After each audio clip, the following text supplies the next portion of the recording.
Pemirsa, kita memasuki kabar nang penambayan.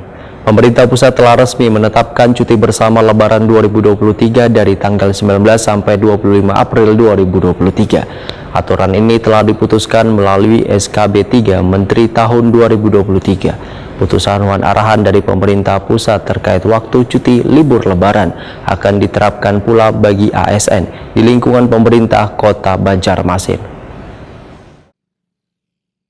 Pemerintah pusat telah resmi menetapkan cuti bersama Lebaran 2023 dari tanggal 19 sampai 25 April 2023. Aturan ini telah diputuskan melalui SKB 3 Menteri tahun 2023.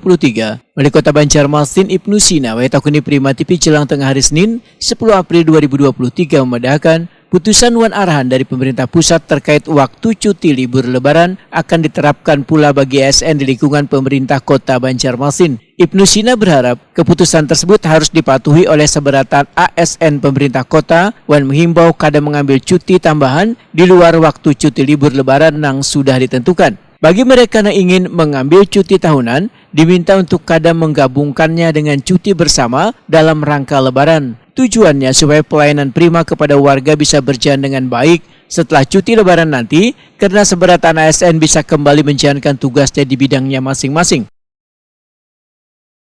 Kita harus menyesuaikan juga. Ada sanksi tak Pak bagi yang nanti molor-molor?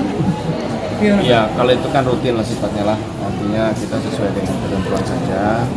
Tidak ada tambahan lagi cuti. Bahkan yang ingin mengambil cuti tidak disarankan di bulan-bulan ini.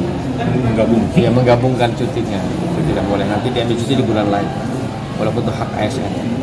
Nah, kemudian kalau kita yang secara resmi ya sesuai dengan arahan pusat yang sifatnya libur bersama ya, cuti bersama dalam rangka Lebaran.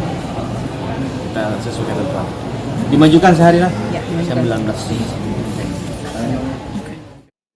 Sebelumnya pemerintah menetapkan cuti bersama Lebaran 2023 mulai 21 sampai 26 April 2023. Kemudian sesuai dengan SKB 3 Menteri tahun 2023 berubah dari tanggal 19 sampai 25 April 2023.